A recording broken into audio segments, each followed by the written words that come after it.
Yes, the movie that scarred an entire generation and made us all question whether curiosity is really such a good thing. Seven is the cinematic equivalent of getting dropkicked into an existential crisis and realizing that the world is a darker and grittier place than you ever imagined. Directed by David Fincher, this 1995 psychological thriller redefined the serial killer genre, cemented its place in pop culture, and had audiences leaving theaters feeling like they needed a very long shower. Oh, and it also happens to have one of the most gut-punching endings in film history. So, grab your flashlight and your moral compass because we're about to step into the abyss.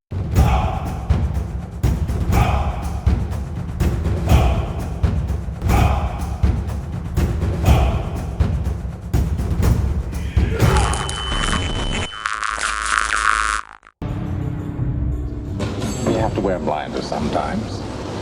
Most times. David Fincher is no stranger to bleak, stylish, and methodically crafted films. Before Seven, Fincher was fresh off his directorial debut, Alien 3, which we don't talk about, except in hushed, disappointed tone. But with Seven, he proved he was here to stay. It was a dark, atmospheric, and relentlessly bleak film that was tailor-made for his meticulous, obsessive directorial style. Rain-soaked streets, dim lighting, and an overwhelming sense of doom perfectly complements Seven's gruesome subject matter. Now, this is a guy who can actually make peeling wallpaper feel like an omen of death. David Fincher, known for his perfectionist tendencies and love for psychological debt, brought Andrew Kevin Walker's screenplay to life with chilling precision. Walker, who penned the script while working at Tower Records, crafted a story so nihilistic that even the studio considered changing the now iconic ending. Fincher, of course being Fincher, basically said, "Over my dead body." Not verbatim, but you get the idea. So, what's Seven actually about? Well, this film follows two detectives, the weary, seen-it-all-before William Somerset and the hot-headed, idealistic rookie David Mills. These two mismatched partners are forced to investigate a series of gruesome murders inspired by the seven deadly sins: gluttony, greed, sloth, lust, pride, envy, and wrath. Now, each crime itself is a grotesque tableau of its respective sin. For instance, a man forced to eat himself to death. Gluttony. A corrupt lawyer bled out dollar by dollar. Greed. A tied-up, nearly mummified victim who wasted away over a year. Sloth. And that scene really terrible. And of course, that's just the first act. As Somerset and Mills unravel the twisted mind of the killer, John Doe, they find themselves trapped in his grand design. The climax is the stuff of cinematic legend. Doe turns himself in, offering to lead them to the final two bodies. In a desert, a box arrives, one that no one, and I mean no one, wanted to open. Inside? Well, this one I won't spoil it for you. Just know that it ends up drawing Mills into Doe's master plan. Morgan Freeman plays Detective Somerset, and his character is the soul of the film. Worn down by decades of witnessing the worst in humanity, he's the archetype of the tired detective at the end of his rope. His methodical, almost poetic approach to the case is contrasted sharply with Mills' impulsivity. Somerset, of course, is resigned, detached, and yet deeply human, struggling with whether it's even worth trying to fight the decay around him. Freeman's performance is a masterclass in subtlety. Every sigh, every pause, every glance, it speaks volumes about a man who knows how the world works, even if he hates what he sees. Brad Pitt plays Mills, who is the perfect foil to Somerset, a man who believes in justice but lacks the patience or wisdom to navigate the horrors that they face. Pitt plays him with a raw energy that teeters between rocky bravado and simmering insecurity. Mills wants to believe that good will triumph over evil, but he underestimates the depth of depravity in the world. His eventual breakdown in the desert, the "what's in the bar" moment, is a heartbreaking portrayal of shattered innocence. Pitt sells the moment so viscerally that it lingers in your brain long after the credits roll. Of course, Kevin Spacey plays John Doe, and his John Doe is a different breed of killer. He's calm, he's methodical, and terrifyingly logical. Unlike most movie psychopaths who revel in chaos, Doe believes he's performing a public service, forcing the world to confront its sins. His measured, almost indifferent delivery makes him even scarier. He doesn't scream, he doesn't gloat, he simply is. The horror of Doe lies in the fact that he truly believes he's justified. Spacey's controlled menace is a major reason why Seven is so unforgettable.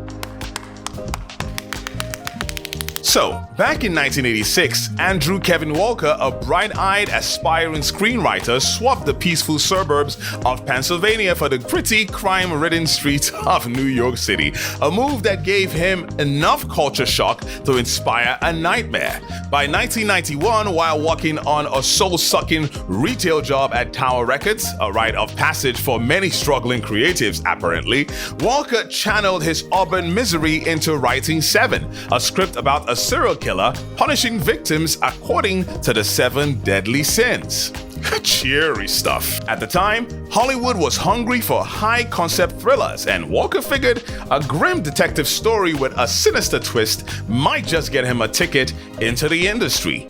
But he wasn't just looking to entertain. He actually wanted to rattle audiences, leave them feeling emotionally wrecked, and of course, remind them that sometimes evil just exists without explanation.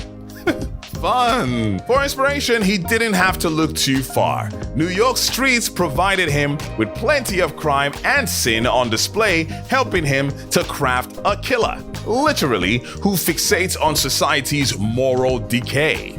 The real gut punch? The villain John Doe turns himself in, robbing the audience of any satisfaction and forcing them to marinate in discomfort all the way to the film's legendary finale. Now, despite Hollywood's initial interest, the script first landed with Italian company Pentafilm, earning Walker just enough money to escape retail hell, move to Los Angeles, and start a full-time career writing dark, existential dreadfest. And the rest, as they say, is cinematic history.